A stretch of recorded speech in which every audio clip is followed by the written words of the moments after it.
Bienvenidos. Ok, bienvenidos a todos. A nombre de...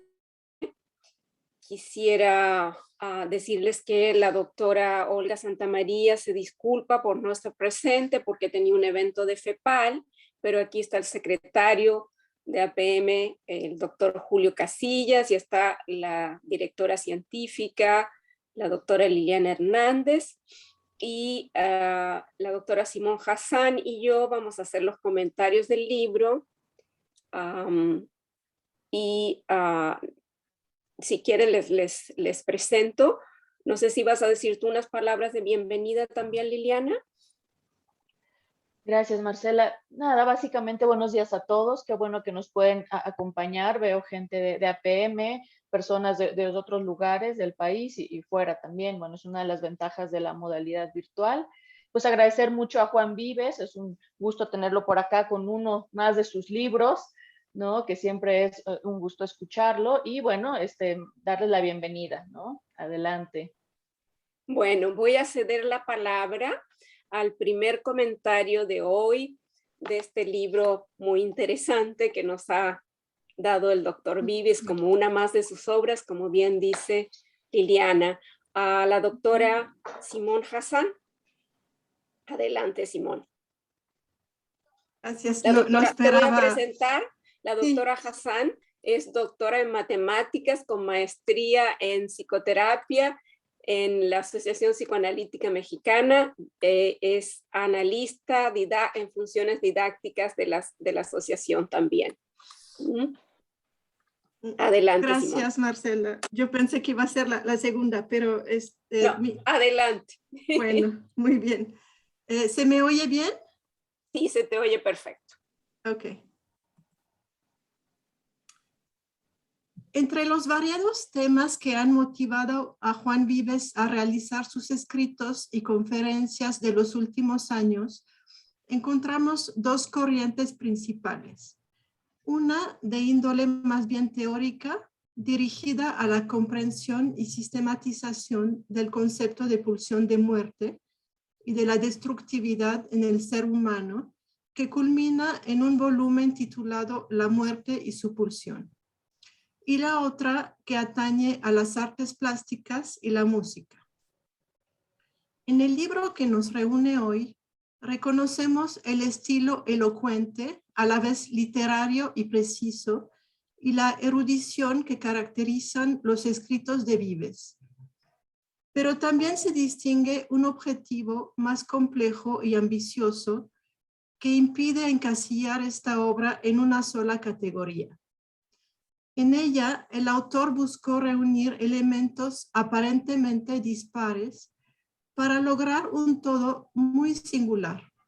La vida y obra de tres genios catalanes nacidos en la segunda mitad del siglo XIX y representantes de tres diferentes artes.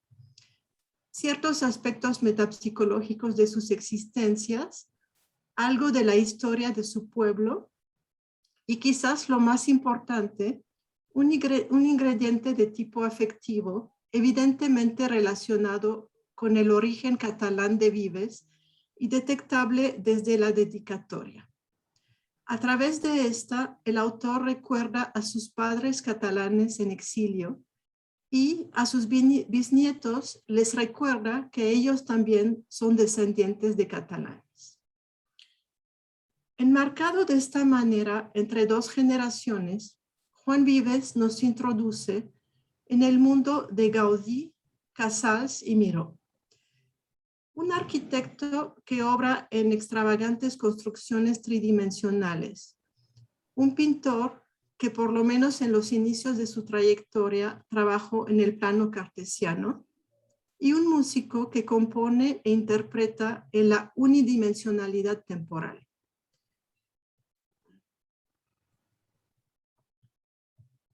Es tentador trazar un paralelo entre estas tres artes y los sendos artistas por un lado y los tres ámbitos de la mente descritos por Vallet.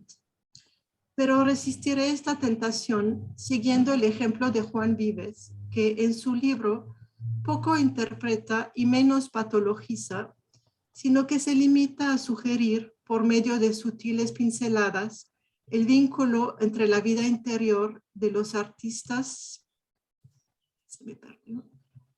que escogió y su espectacular obra. Los 3 capítulos principales son muy distintos entre sí en cuanto a contenido y estructura, aunque todos contienen elementos vitales de sus respectivos protagonistas, así como descripciones detalladas de su obra.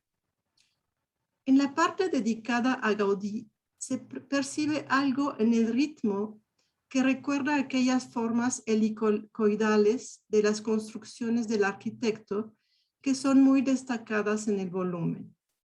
Da la impresión de que Vives se adentra en cada proyecto de construcción de Gaudí, le da la vuelta para examinarlo y luego se baja al siguiente nivel de profundidad en cuanto a una comprensión psicodinámica.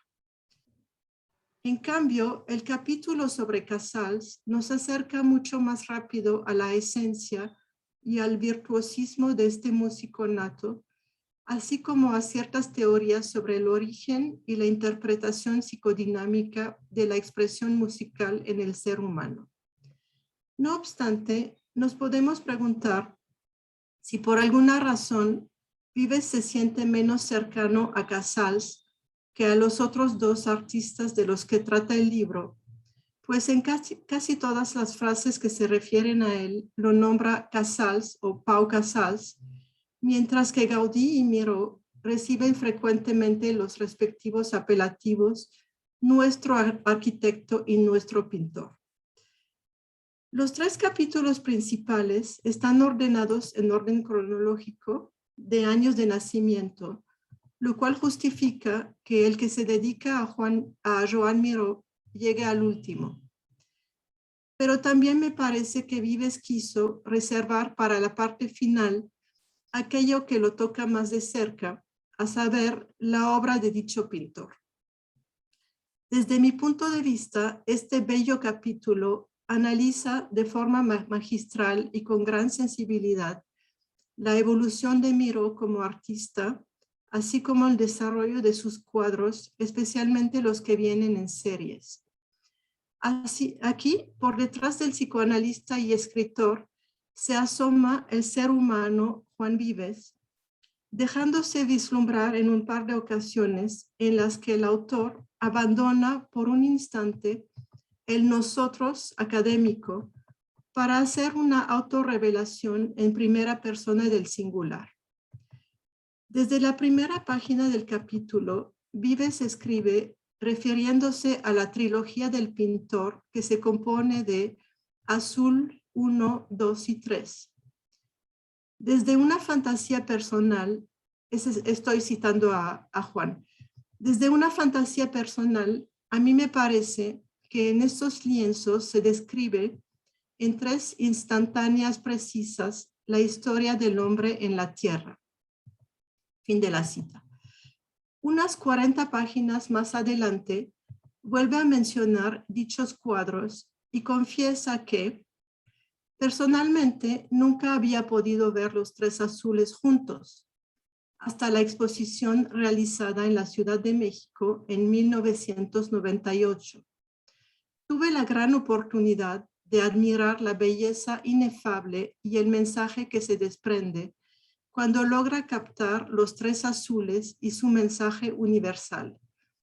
Gozar de ese espectáculo resulta una experiencia estética única e indecible, un poema hecho color. Fin de la cita. Otro mérito que tiene el análisis de la obra de Miró es el hacernos entender que los hermosos cuadros coloridos del pintor no son conjuntos de trazos hechos al azar, sino el resultado de un trabajo psíquico y artístico en el que intervienen mecanismos como el desplazamiento, la condensación y el a posteriori. Es también en el tercer capítulo que la pulsión de muerte, tema predilecto de Juan Vives, se hace presente. La encontramos citada en varias ocasiones en relación con la obra de Miró, pero se halla más especialmente en una caracterización de la pintura azul de 1925 como, cito, un punto básico, momento del que debe emerger todo lo demás. Se trata de la quietud total del universo, de la calma absoluta, que desde nuestra perspectiva equivale a la muerte. Fin de la cita.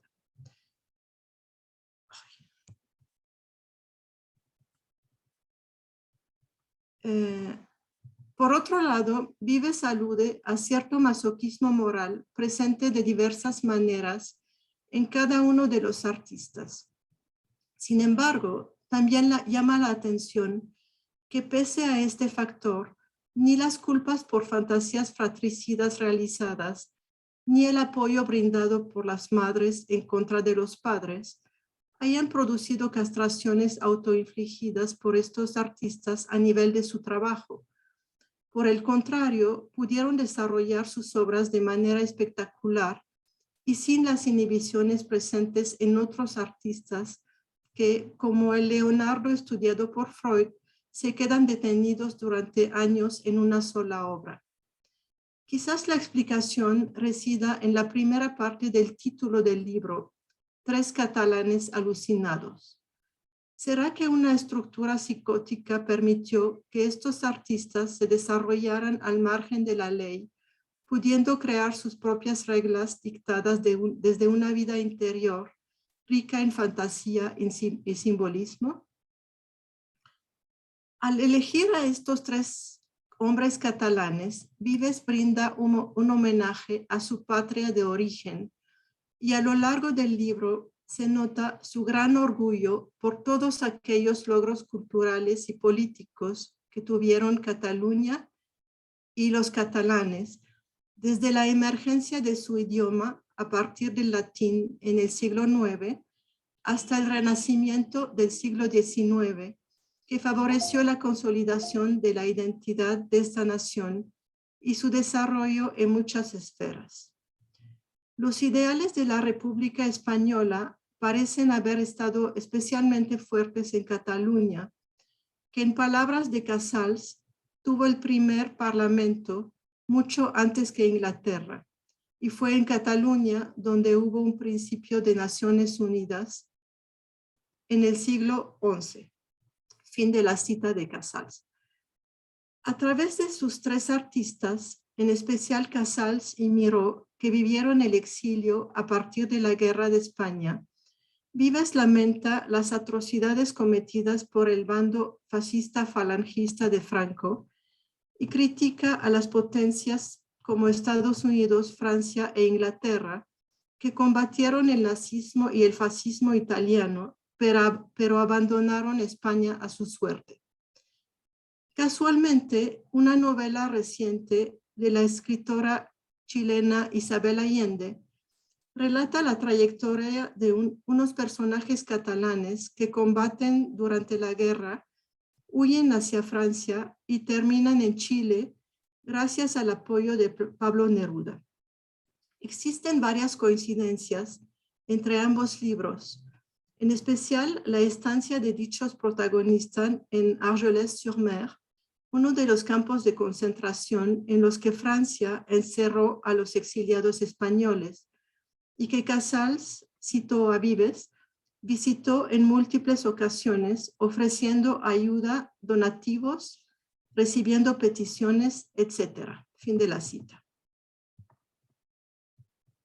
Uno de los ideales de la República es la libertad, un valor que se encuentra de manera esencial en el libro de Vives.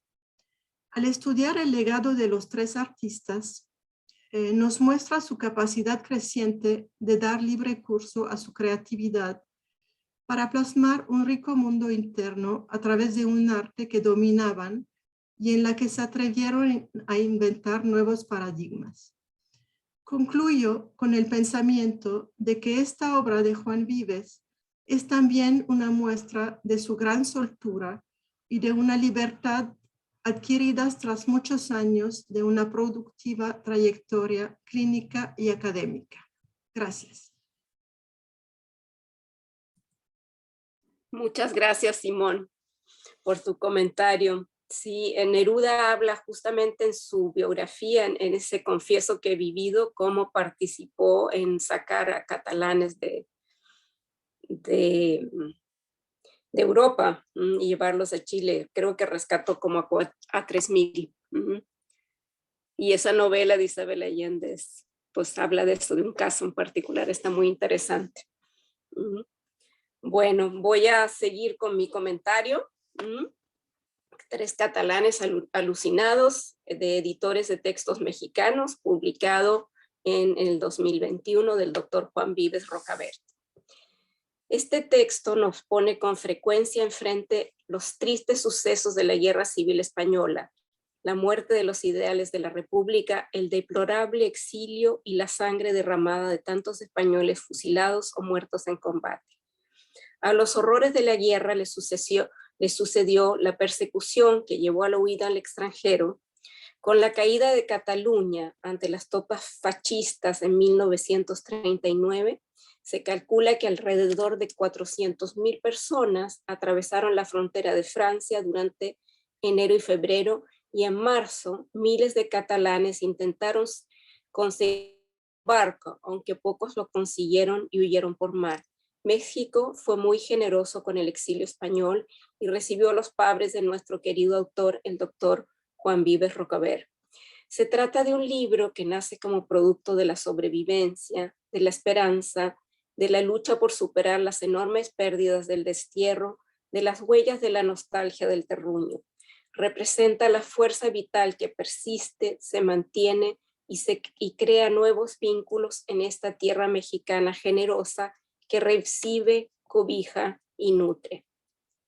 No sé si aludir al azar al destacar que este libro congrega a un autor y 2 comentaristas que han sufrido el desarraigo que sigue a tener que partir de la tierra de origen por circunstancias históricas violentas y lamentables: Cataluña, Líbano y Chile. Es curioso constatar que en la fecha de hoy, un 11 de septiembre de 1973, tuvo lugar el golpe de Estado en Chile, que llevó una larga y oscura dictadura que, al igual que la franquista, dejó su marca trágica en la historia de la humanidad y heridas que hasta hoy no logran curarse. Todas estas peregrinas coincidencias traen al pensamiento los factores inconscientes en aquello aparentemente determinado por lo accidental. Sin embargo, este libro es testimonio de la creatividad, del impulso de vida que sustenta con su ímpetu la unión, la construcción, el soñar e imaginar. Comienza con una rigurosa descripción de los eventos de la historia de Cataluña, de sus orígenes míticos, en la leyenda del conde Guifré, quien hubiera logrado la independencia de Cataluña de los reyes francos y creó el símbolo patrio. La bandera catalana, con la sangre que empapa sus dedos, dejó impresas 4 barras horizontales sobre el dorado de la superficie de su escudo. Estos mismos colores envuelven este libro como continente representativo de todo el contenido textual, cuya trama pareciera sostenerse en varios pilares como la sangre, la identidad, las raíces, el orgullo de pertenencia y la memoria. Si seguimos sobre esta línea, aparece un testimonio a la consanguinidad, un homenaje a la memoria de los padres y un legado a los nietos.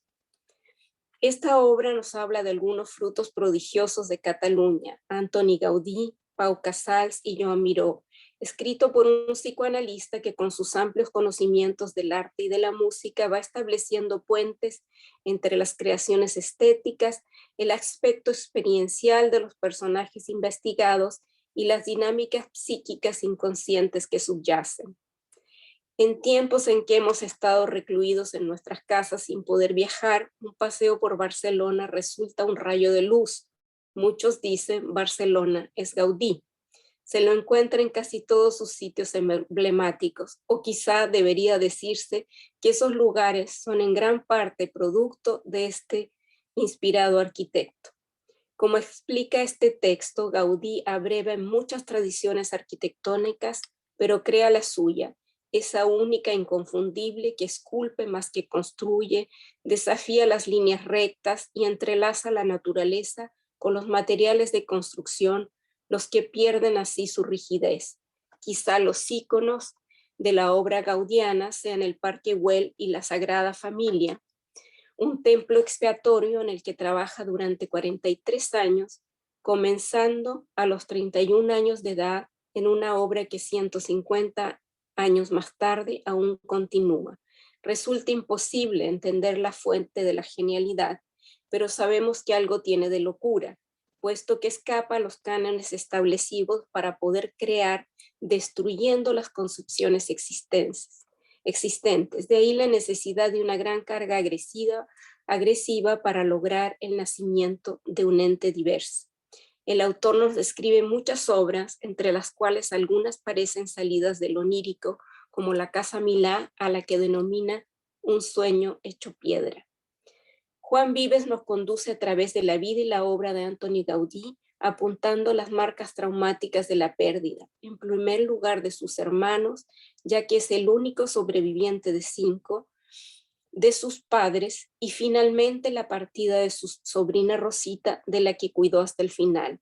Nos habla de un superior muy severo, agregaría tanático, sometido a los dictámenes paternos encarnados en la figura de Dios, y también destaca una evolución de la personalidad de Gaudí, quien con el paso de los años parece ascético, alejarse del placer, la alegría mundana y el erotismo, un predominio del masoquismo, y me arriesgaría a subrayar un elemento autodestructivo que lo lleva a cruzar una calle distraído sin poder evitar ser embestido por un tranvía, lo que le lleva a la muerte, ¿no?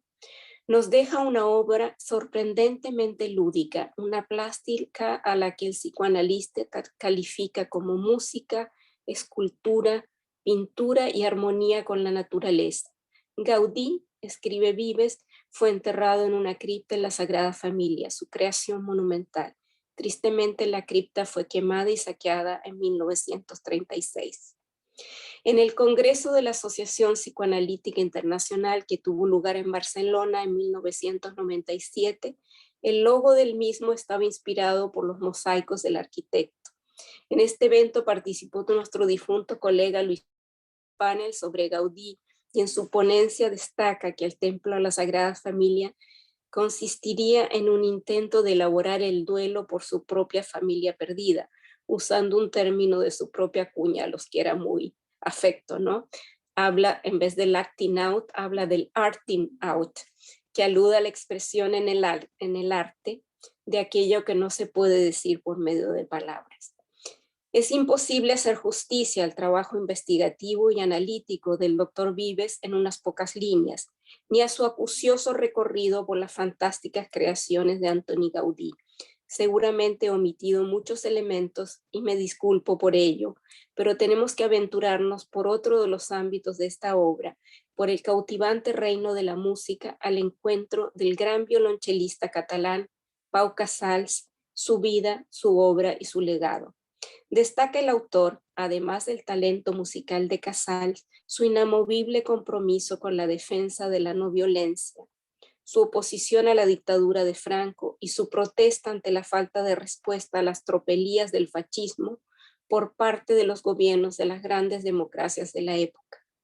Sobresale en la vida de Casals la pérdida traumática debido a la muerte de 8 entre los 11 hijos que componían la familia que formaron sus padres, de la que solamente sobreviven 3, todos de ellos músicos. Curiosamente, aunque su padre era músico, no es él quien impulsa al joven Pau hacia su vocación. Es la cercanía con su madre y el apoyo incondicional que recibe de ella para desarrollar sus dotes musicales.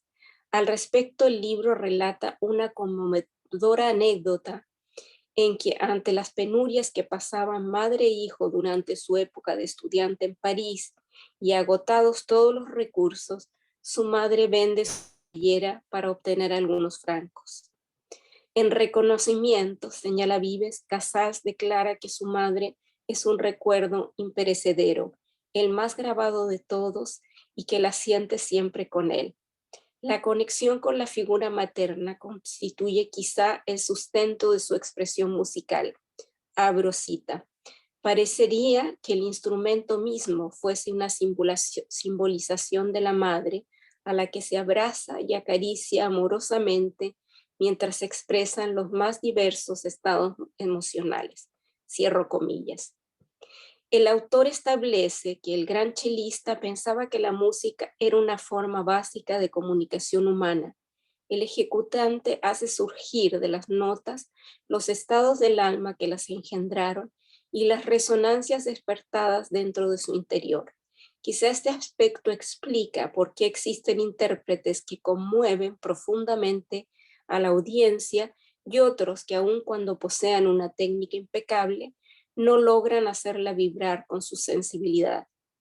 También apunta al paralelo entre la concepción de Casals del vínculo entre compositor y ejecutor, describiéndolo como una interpretación que lleva a cabo el ejecutor acerca de lo expresado por el compositor, y la comunicación entre el bebé y su madre o entre el analista y el analizando. En cuanto a las motivaciones profundas tras el impulso creador, Vives afirma que para el ilustre músico catalán, componer música cumplió una función reparatoria de recrear de modo simbólico a sus hermanos muertos y al padre desplazado.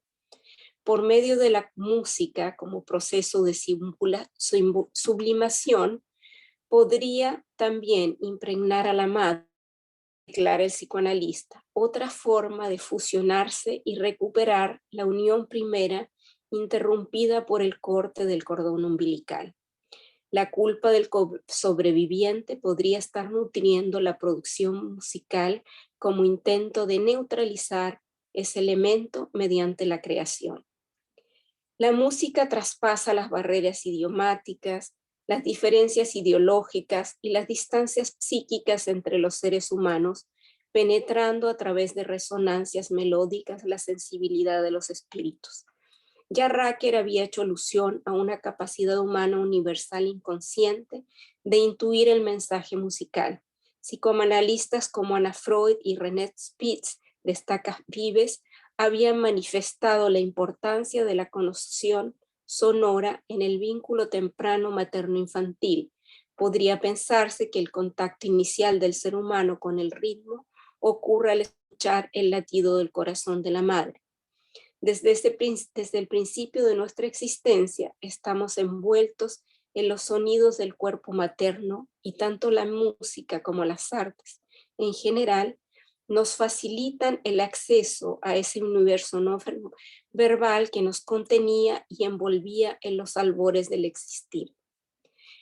Nuestro autor compara la experiencia de escuchar música con aquella de la asociación libre del paciente en el proceso analítico, un fluir psíquico sin censura que permite el surgimiento de contenidos inconscientes. Los artistas pueden sumergirse en lo más arcaico del psiquismo y devolvernos a través de sus creaciones aquellas experiencias originales comunes a la humanidad con las que nos hacen sentir y vibrar de algún modo recobrar los vestigios de ese paraíso perdido con el nacimiento.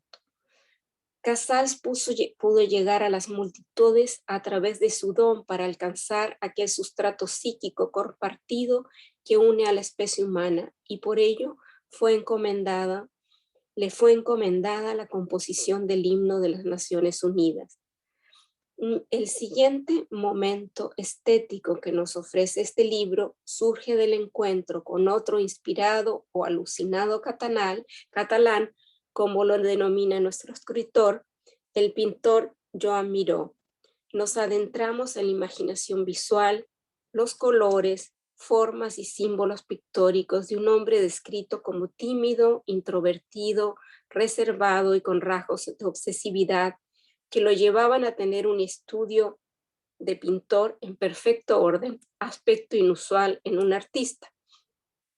En el desplazamiento a través de las creaciones del artista plástico, el autor nos lleva a penetrar en diferentes momentos de su exploración creativa, la que parece irse liberando del control obsesivo y sumergiendo en esa libertad que lo aleja de la realidad externa, mientras sondea las profundidades del mundo, inconsciente y lo onírico. La mujer y sus aspectos amenazantes aparecen como arañas, el hermafroditismo, la nada de la que todo origina y la muerte. El pintor nos ofrece imágenes únicas, simbólicas, con las que despierta vibraciones en nuestro registro emotivo sin que nuestro intelecto llegue a aprender el significado del cuadro.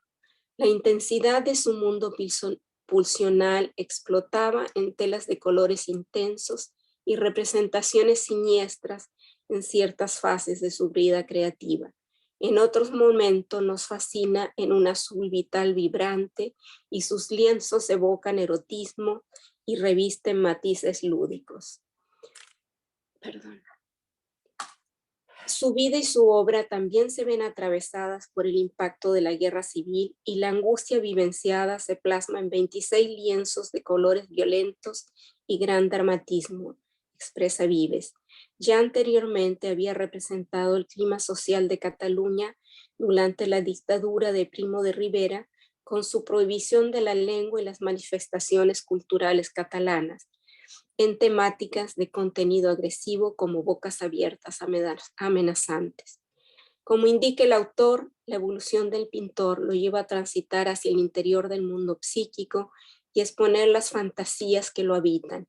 Es quizá el rol de los artistas creadores de ser portadores de esos arquetipos universales humanos y de darnos acceso mediante sus producciones a sentir lo que escapa a toda descripción, a dejarnos permear por aquello ajeno a la lógica, pero que impregna nuestra vida interna, burlando la barrera de la represión, emergiendo en los sueños, las fantasías y en el arte. La genialidad de estos grandes catalanes quizá reside en que por medio del lenguaje de las formas o esculturas arquitectónicas, la música y el embate visual de los lienzos sueñan o alucinan la realidad y nos la regresan transformada de un mundo que cautiva los sentidos, provocando algo original y único en lo profundo del psiquismo. El doctor Vives, a modo de epílogo, lleva a un análisis de las similitudes que unen a este grupo de catalanes que por su obra original y revolucionaria dejaron una marca mundialmente reconocida, destacando en sus obras el amor a su tierra, la lucha contra la opresión totalitaria, la defensa de la cultura y el idioma frente a esta amenaza. Quizá podría hacerse un símil entre el rol de estos grandes creadores y aquel del dios griego Hermes, quien actuaba como mensajero de los dioses, ya que en el caso de estos tres catalanes su legado artístico nos revela algo de divino y de enaltecedor. Agrego que cuando la lectura de un libro no despierta la capacidad de soñar, llegar hasta el fin de sus páginas resulta una ardua tarea.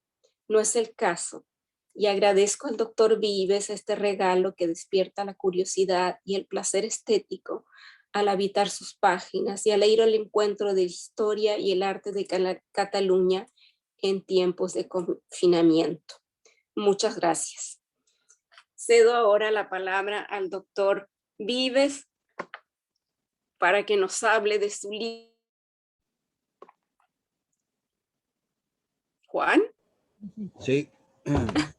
Bueno, antes que nada, quiero agradecer muy sentidamente los comentarios de Simón Hassan y de Marcela Sánchez, porque son comentarios que me transmiten una lectura no solamente muy cuidadosa, sino muy cariñosa, diría yo. Y eso se agradece profundamente. Igual me da mucho gusto la presencia de muchos amigos, algunos de los cuales veo en la pantalla y otros no, pero me doy cuenta de que por ahí otro hijo de catalanes, que es mi primo Alberto Rocabert, me está viendo desde Cancún también, lo cual le agradezco mucho. igual que a Chuy, que desde Madrid se ha conectado con nosotros. Muchísimas gracias. Antes de continuar, y me gustaría hacer algunos comentarios, hubo un pajarito, no es el pajarito de Maduro con Chávez, es otro pajarito. Me dijo que una buena amiga, Rocío Arocha, quería decir algo y no quisiera que se quedara al pendiente ese algo que Rocío quería decir. Rocío, ¿andas por ahí? Uy, ¿No? Parece que no, déjame ver. parece que no por ahora. Bueno, entre otras cosas, hay un elemento que ya... Sí, sí está Rocío, está Está Rocío. Rocío. A lo mejor tienes Sí. tu micrófono bloqueado. Rocío, tienes que o sea, abrir tu micrófono para que te escuchemos. Rocío, pero creo que no está porque apagó el video. Sí, Puso un a lo mejor comentario al está escuchando. principio del chat. Ok, a lo mejor hay un comentario, Juan, déjame ver. Sí, aquí está. Muchas felicidades. ¿Lo tienes, Marcela, o lo leo? Léelo. Aquí Ahí está el está. comentario de Rocío Arocha. ¿Ah? Muchas felicidades a Juan Vives, un tesoro más que nos permite pensar, aprender y apreciar a personajes imprescindibles en nuestra historia. Gracias, Juan, por esta extraordinaria obra. Ok, muy bien. Entonces, les decía, bueno, además de agradecer el tan rico calorcito que se siente el sentirse acompañado por todos ustedes, amigos todos, hay una cosa que es obviamente algo azaroso, y decía ya Marcela, se refirió a ello. Un 11 de septiembre fue cuando cayeron las Torres Gemelas en Nueva York, pero antes, un 11 de septiembre, cayó un gobierno elegido por el pueblo en Chile, el gobierno de Salvador Allende, lo cual también es un hecho muy, muy importante. Y curiosamente, un 11 de septiembre es una fecha paradigmática dentro de Cataluña, es una fecha nacional para el pueblo catalán. También, qué curioso, ¿no? Que este 11 de septiembre se emparenta con Nueva York, con Chile y con la propia Cataluña, ¿no? Bueno, creo que todos han podido notar que se trata de un libro escrito por hijo de catalanes. Creo que es bastante evidente eso, y que es un tema que evidentemente me toca pues muy, muy de cerca. De lo mismo que me toca muy de cerca el tema de la guerra civil española y del exilio. Yo lo viví en carne propia y fue un tema constante en las sobremesas de mi historia desde niño. Pero bueno, más allá de lo personal, que es obviamente algo que tuvo que ver con mi motivación para examinar esto, sí me llamó mucho la atención que estos tres genios eh, tuvieron eventos de tipo traumático muy importantes en el curso de su vida, y que tuvieron la capacidad no solamente de remontarlos y de poder superarlos y elaborarlos adecuadamente, sino tuvieron la capacidad de transformar esos elementos muy traumáticos en ocasiones en arte, en obras de arte realmente sublimes. Ya se mencionó, creo que Barcelona no sería la ciudad que es sin la obra de Gaudí.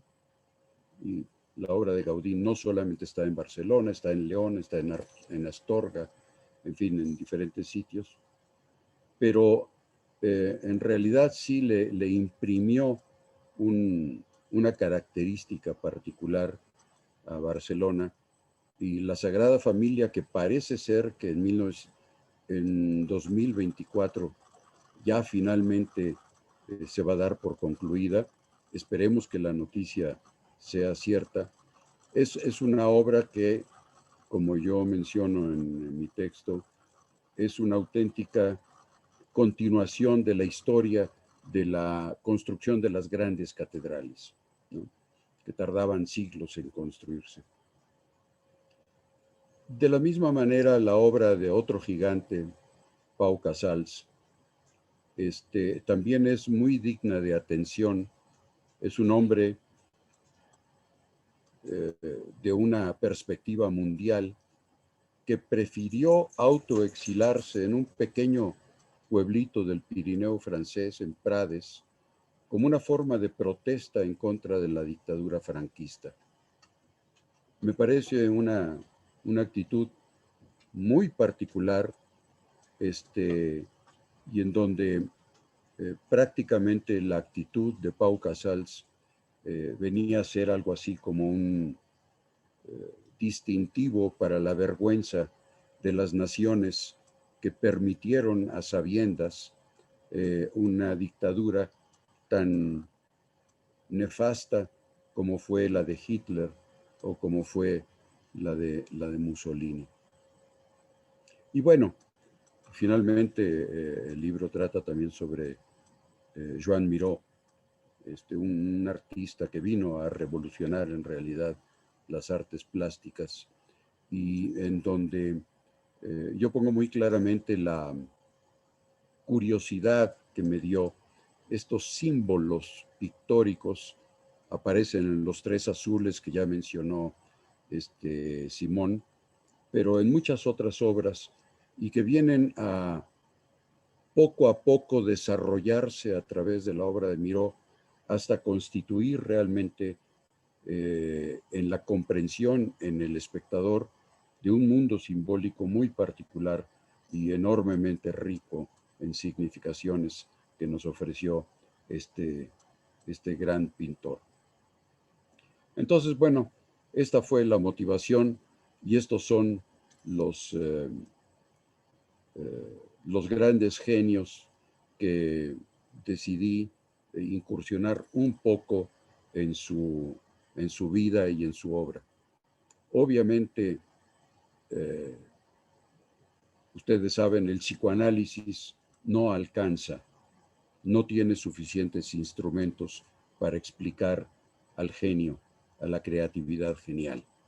Tenemos una teoría de la sublimación y muchas otras aportaciones, pero creo que no alcanza todavía para realmente entender qué es lo que pasa dentro de la mente, dentro de la cabeza de estos grandes creadores que tienen esa capacidad sublime, podríamos decir, de transformar contenidos emocionales, a veces dolorosos, a veces placenteros, en esas grandes obras de arte que nos han legado para disfrute de la humanidad entera, ¿sí? Más allá de lo catalán, que obviamente es muy central en el libro, yo insisto también en lo universal.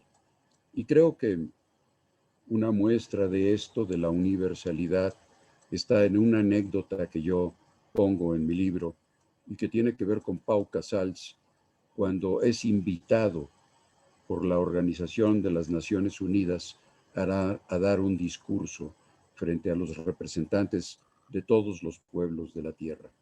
Y en esta ocasión fue la única en donde en la ONU se oyó un discurso hablado en catalán. Entonces ahí está lo local, pero también está lo universal. De verdad, muchísimas gracias a todos por su presencia. No sé si esté por ahí el ingeniero Sainz, Rafael Sainz, que es el editor de ediciones de textos mexicanos. Ojalá anduviera por ahí, creo que no lo veo. Pero qué lástima. ¿Perdón? Ah, sí, claro. Yo voy a terminar aquí, pero si alguien tiene algún comentario o alguna pregunta o algo que quiera mencionar, decir, quejarse, cualquier cosa, tienen la palabra. No se te oye, Marcela.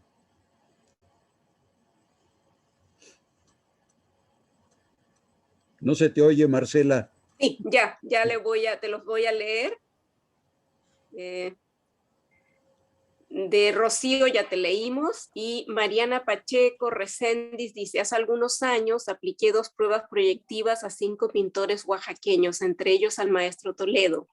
La interpretación de las pruebas proyectivas señaló la existencia de conflictos intrapsíquicos, pero con predominio de defensas de alto nivel, donde se observó la sublimación. Soy Marta Reséndiz López, pero aparece el perfil de mi hija Mariana Pacheco, ya que estoy en su computadora. O sea, el mensaje es de Marta Reséndiz. Muy interesante. Bueno, es esperable, ¿no? Es que era esperable que de verdad tengan una alta capacidad de sublimar. Pero eso no explica el genio, el talento, ¿no? ¿Alguien quiere comentar? Preguntar, ya que tenemos aquí el doctor José Luis Alcubilla. Espérate, te lo voy a leer.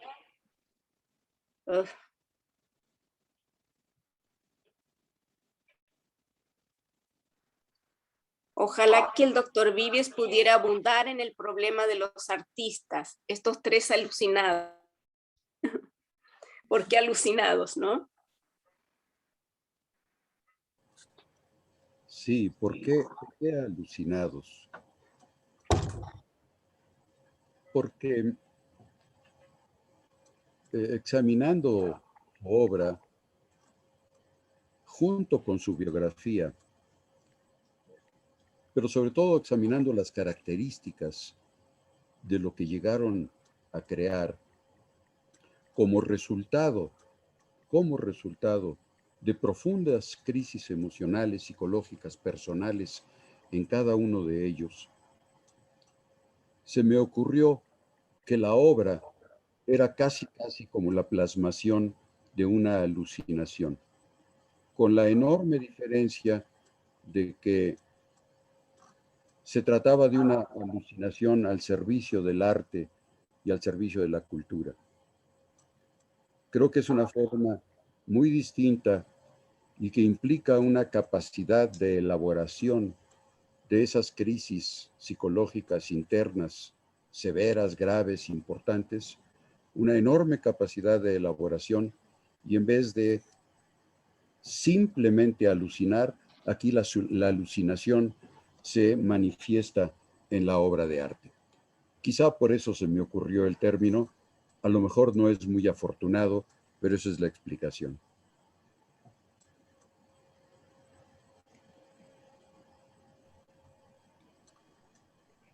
No se escucha, Marcela.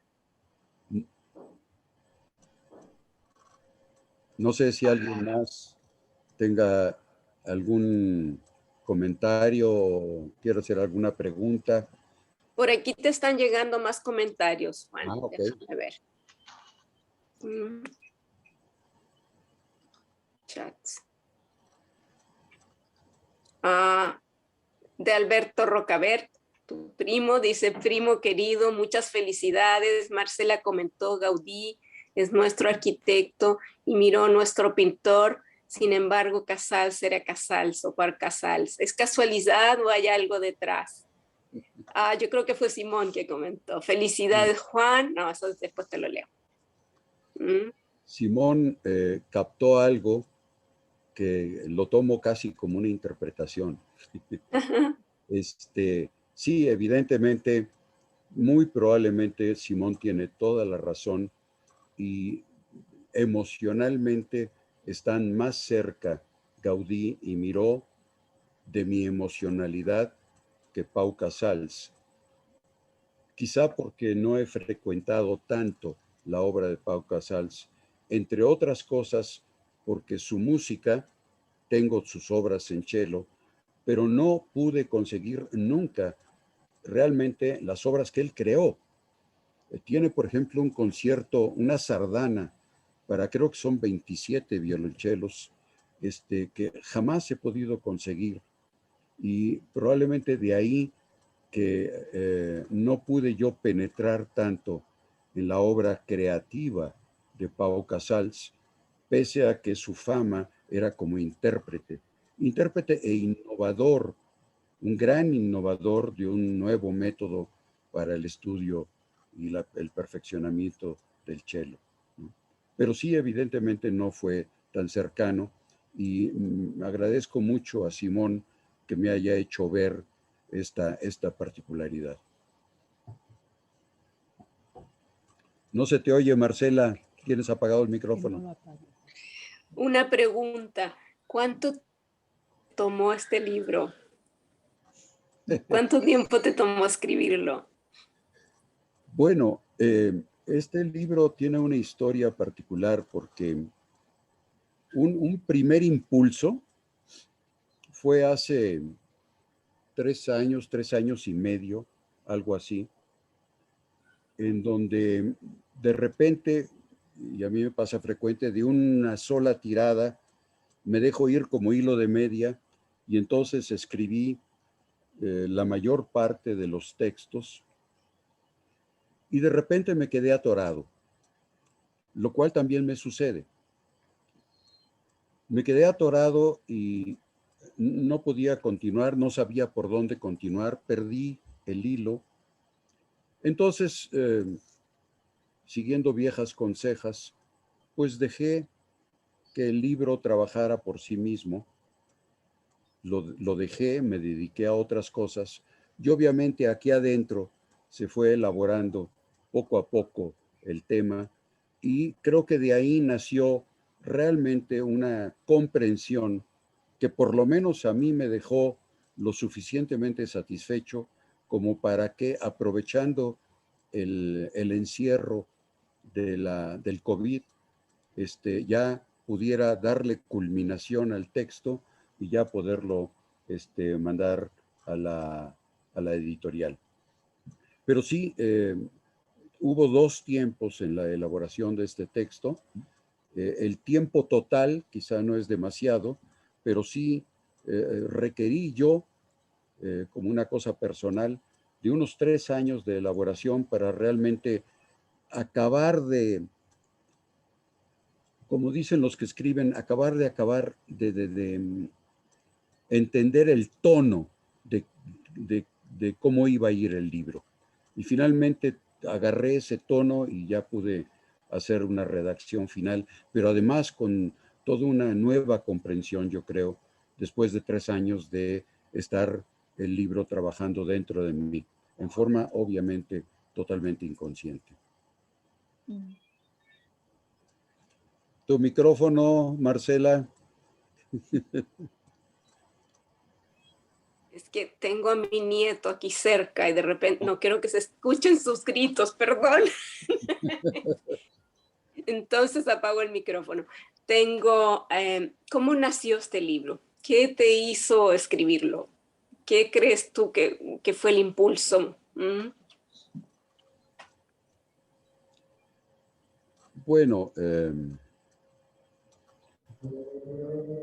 primero fue una casualidad porque hace muchísimos años pude ver los 3 azules juntos, lo cual no logré ni siquiera en la Guggenheim de Nueva York, que nomás estaban 2 de los azules.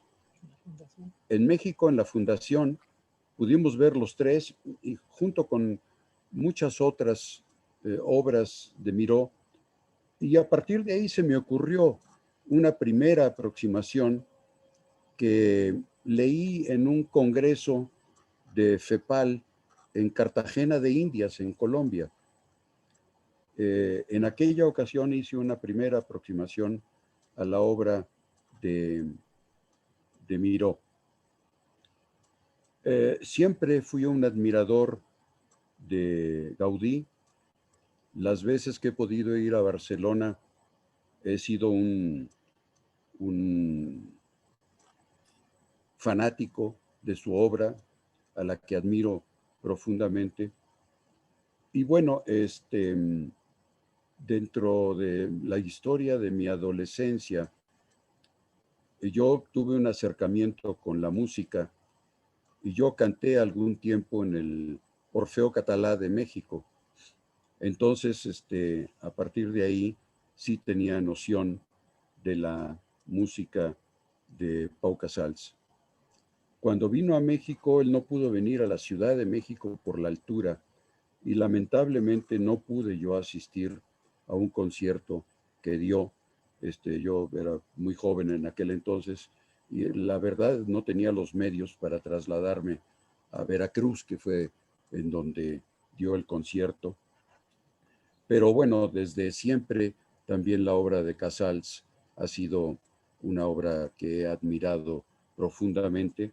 Las suites de Bach que él rescató casi de una librería de viejo, son verdaderamente una joya de interpretación musical del cello.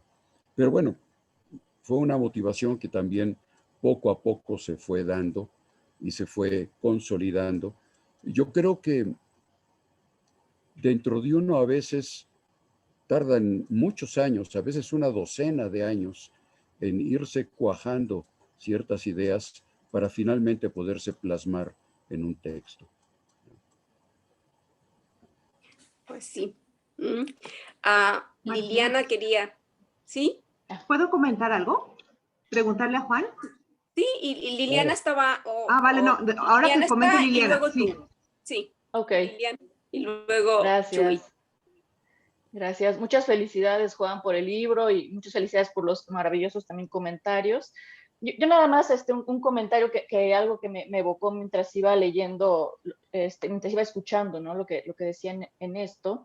De entrada me deja pensando mucho como en esta primera relación, ¿no? Que todo el tiempo se subrayó entre la madre y el niño, ¿no? Y en particular estas experiencias como estéticas o transformacionales que incluso seguro que cada uno de estos personajes tuvo con su respectiva obra, que tú mismo, Juan, dices que experimentaste al ver estos cuadros, ¿no? Estas pinturas de calma, de algo del orden de la quietud, de inefable, y me hizo pensar mucho en Christopher Bolas, él habla de este objeto transformacional y de cómo la madre influye en el self del bebé y lo modifica, ¿no? Y dice él que es muy curioso cómo de adultos vamos buscando constantemente como reencontrar ese objeto transformacional y fusionarnos con él, y que es algo que va más allá del orden de las palabras, ¿no? Que puede ser en un abrazo, al estar escuchando ópera, ver un cuadro, ¿no? Entonces, eso por un lado.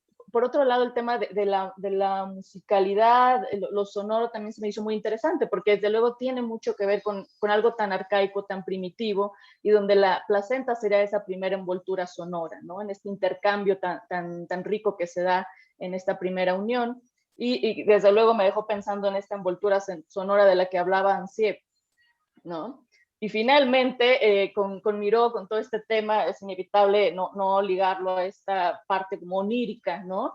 Y ahí nuevamente pudiera estar esta conjunción de la diada madre-bebé. Pensé en esto de soñar la realidad y cómo la madre, el analista, ayudan a soñar esta realidad, ¿no?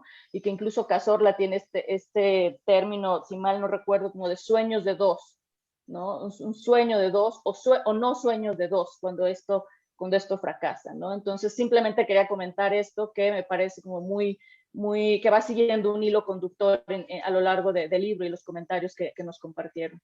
Gracias. Gracias, Liliana. Chu, adelante. Y luego hay comentarios. Bueno, yo quería felicitar a Juan. Siempre es un gustazo que saque un libro, el que sea de lo que quiera, ¿no? Es un gustazo, ¿no?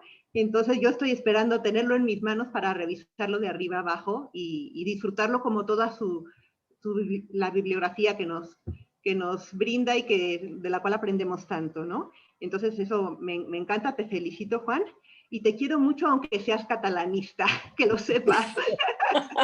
No, es broma, un abrazo y muchas felicidades. Un abrazo. Bueno, Muy fuerte. les leo comentarios. Aquí Julio Casillas dice muchas felicidades, Juan. Seguramente ya tendrás en el horno el siguiente libro, ¿no? Permíteme responderte, Julio, porque yo quiero que tú seas un comentarista de mi próximo libro. Está a punto de salir un libro sobre Jacques Kerouac. Letra Libre me lo va a publicar y amenazaron con que en octubre ya iba a estar. Entonces, quiero que tú seas uno de los comentaristas del próximo libro. O sea, que si hay un próximo, pues. Muy bien. Cuenta con Ok. eso, Juan. Qué gusto. Consuelo Aranda dice, muchas felicidades a Juan por su intenso trabajo creador y a las comentaristas por la excelente invitación que nos hacen a la lectura del libro. Gracias a Consuelo, ¿no? A Juan Carlos Vives, lo conoces un poco, ¿no? Primero, pero muchas felicidades, qué orgullo estar, asistir y escuchar. Segundo, ¿qué hay de la relación de estos tres grandes con su ser catalanes, entendido como su ser, los apartados, los disidentes, los de la orilla del país, los otros, los hambrientos de independencia y, ¿por qué no?, los rebeldes? Besos. ¿Quieres comentar algo? Sí, claro. Gracias, hijo, por tus comentarios. Sí, por supuesto, como muy bien decía Chuy, el libro está impregnado de un fuerte catalanismo. Y ese catalanismo tiene que ver con el hecho de la defensa de una cultura que ha sido brutalmente atacada desde muchísimos años atrás. No solamente durante la dictadura franquista fue prohibida el catalán, se prohibió bailar las sardanas incluso, o sea, lo cual me parece casi ridículo, ¿no? Pero la dictadura anterior de Primo Rivera y en la anterior guerra carlista siempre se ha intentado, de alguna manera, destruir o hacer que la cultura catalana, la lengua catalana no prive. A mí me llama la atención porque toda proporción guardada, creo que dentro de las otras culturas de la península ibérica, hasta donde yo sé, la cultura vascuense, la cultura vasca, no ha recibido estos ataques. La lengua éuskaro no ha recibido estos ataques. Creo que el galo-portugués de Galicia no ha recibido ataques tan frontales como los que ha recibido Cataluña. Incluso Valencia, ¿sí?, la tierra del Cid, de ninguna manera se ha visto perseguida como Cataluña. Debe de haber razones que yo desconozco por las cuales el intento de homogeneizar a Cataluña con el resto de España, no respetando su cultura local, ha sido un intento viejo desde hace muchos siglos. La verdad, no conozco cuáles son las raíces profundas de esta característica, pero sí tenemos a tres grandes genios que, entre otras cosas, eran profundamente catalanistas, que se preciaban de hablar siempre en catalán y que se preciaban de la cultura en la que habían nacido. Incluso hay una anécdota un poco chusca, porque fue con bastante mala leche, obviamente. Cuando Alfonso XIII fue a visitar las primeras obras de la Sagrada Familia, que apenas estaba empezando, Gaudí se dirigió a su Alteza en catalán, y pretendió que no sabía español. Claro, esta es una postura muy clara de contestataria ante, digamos, Castilla, por decirlo de alguna manera, ¿sí? Y esta ha sido también una línea que Cataluña ha defendido mucho: su lengua, su cultura, sus bailes, su himno, su literatura, etcétera, etcétera. como creo que tiene derecho a hacerlo, igual que las provincias vascongadas, Navarra, etcétera, tienen derecho a defender su literatura, su cultura, su lengua, igual que Galicia. Ahora estoy muy metido leyendo a Valle Inclán, que me fascina, y Galicia creo que tiene todo el derecho de defender también su cultura, su lengua, sus tradiciones, sus viejas tradiciones, su respeto por el mar, qué sé yo. La península ibérica es un conglomerado de pueblos, en la definición más exacta de pueblo, ¿sí? Igual que México, igual que México. ¿Sí? Es un conglomerado de mixtecos, zapotecas, yaquis, mayas, etcétera, etcétera. ¿Por qué no respetar eso? Esa es una de las preguntas que habría que hacerse, ¿no? ¿Por qué el gobierno central de Madrid, para decirlo con todas sus letras, no ha respetado lo suficiente? Creo que lo está respetando mucho actualmente, pero creo que todavía no lo suficiente.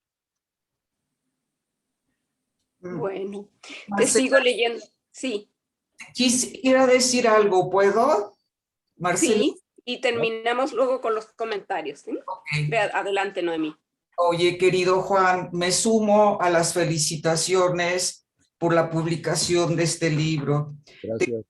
Te quiero decir que a esta hora yo tengo una actividad todo el tiempo establecida, pero cuando, desde el título en sí, invita a el interés y a la investigación y la curiosidad.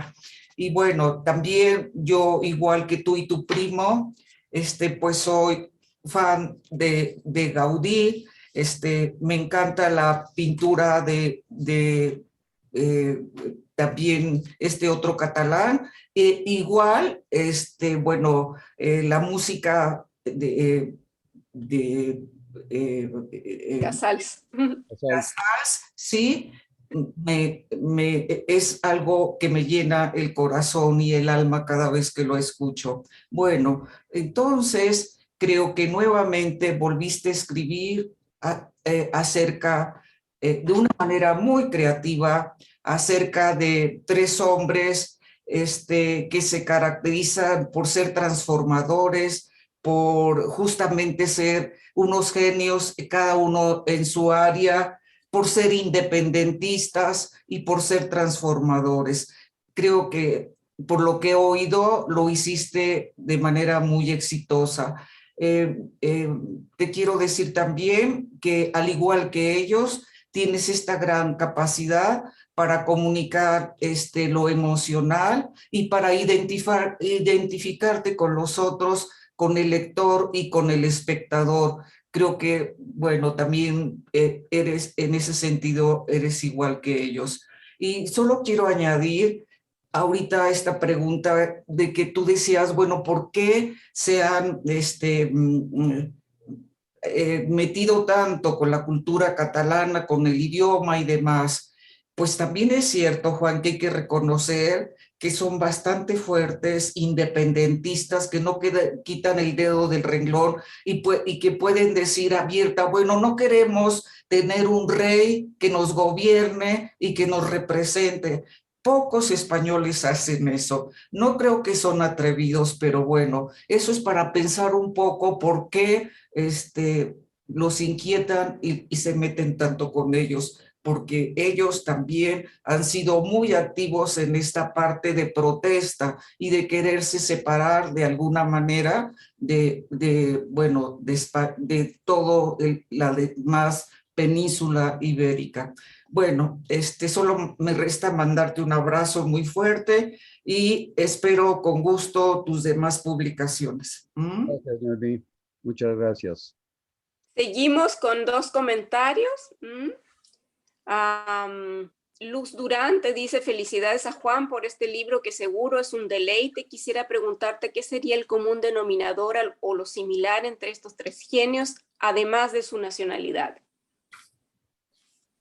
Bueno, un común denominador ha sido ya mencionado y me parece muy importante recalcarlo, que es la importancia de la figura de la madre como objeto transformador, como le llama Christopher Bolas.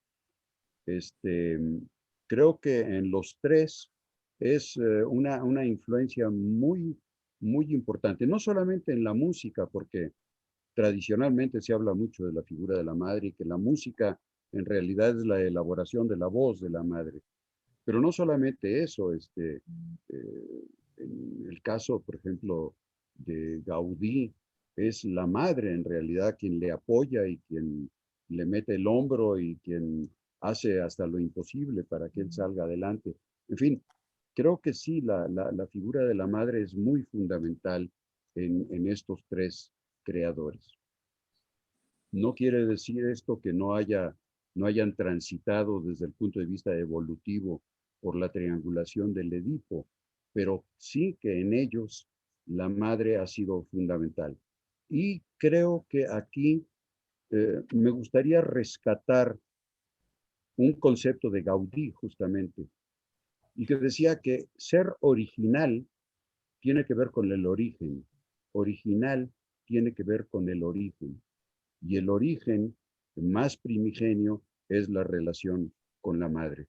Entonces, más allá de ser catalanes, creo que la importancia de la relación materna, sin menospreciar para esto la influencia del padre, ha sido fundamental en estos tres creadores. Muy bien. Siguiente comentario. De Ariadna Vázquez. Muchas felicidades a Juan. Un gusto enorme y un privilegio contar con tus letras. Apenas me llegó ayer el libro, el que he podido hojear, y es una delicia, tu mirada sensible y culta. Pronto nos veremos para tener otra obra tuya autobiografiada. La lengua catalana tiene una sonoridad sublime, poética, que sin duda es reflejo de un pueblo con estas características. Muchas gracias por el comentario. Creo que este es el último. Quisiera yo hacer una pregunta, ¿me escuchan? Rocío ya llegó, sí. Ya está aquí Rocío. Rocío, y sí. quien está hablando, adelante quien está hablando y la pregunta. Sí, yo soy Ignacio Durán. Quisiera hacerle una pregunta a don Juan, que tal vez exceda el motivo fundamental del libro, pero tengo esta duda. ¿Tiene usted idea de qué opinaba o qué opinaban estos tres artistas, al menos uno de ellos, el pintor, de Salvador Dalí?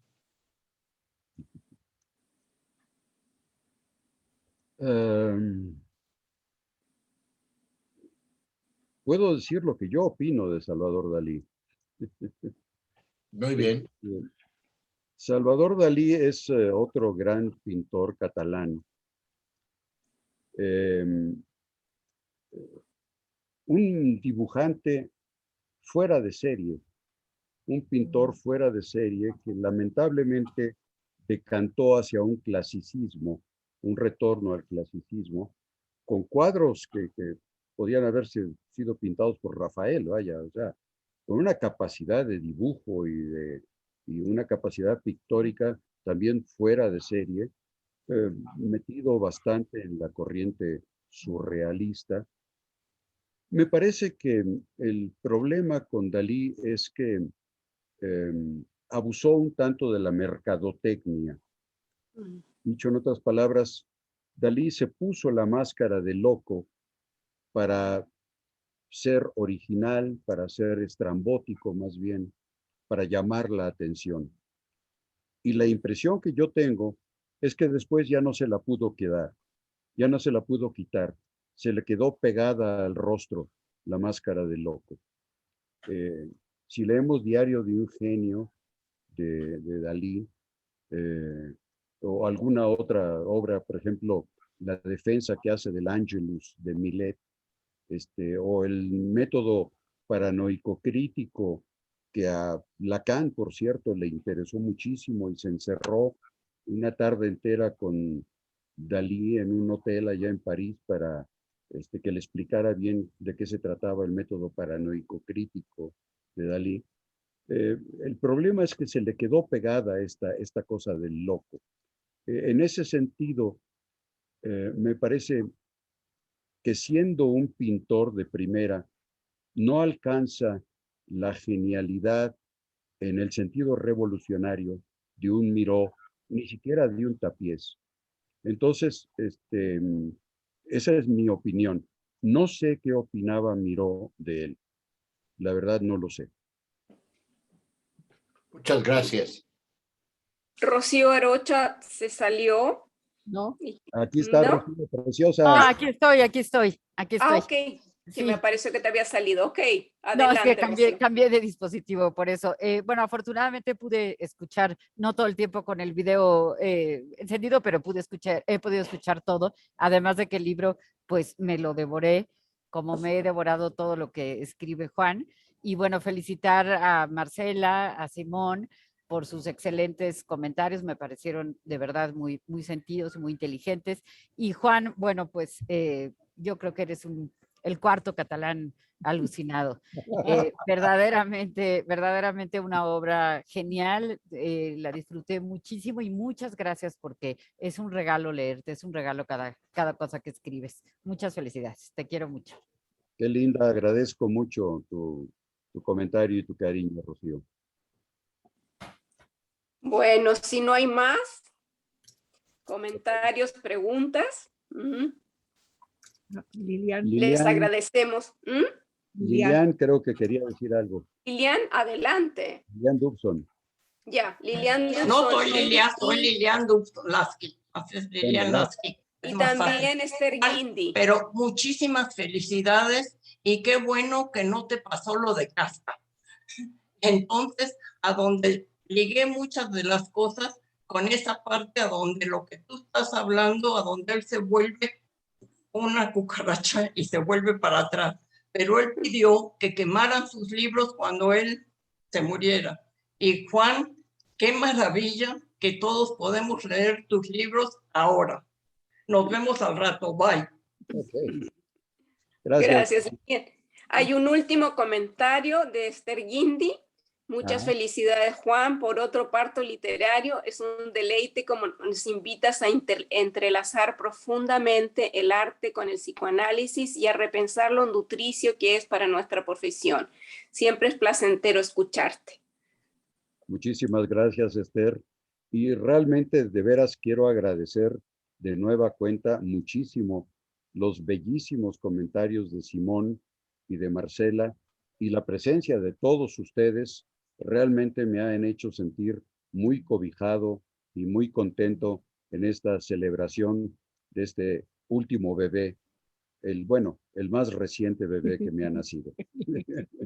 Siguen llegando comentarios. Voy a leértelos porque se me hace injusto. Dice Mariana Pacheco, muchas gracias por compartir generosamente sus conocimientos. Y Rosy Arari, muchas felicidades, con muchos más éxitos. Gracias por compartir tus experiencias y conocimientos. Yo creo que con esto ponemos término al evento. Muchas gracias a todos por su presencia. Felicidades, Juan, por este libro magnífico. Y un aplauso, aunque sea así. Felicidades.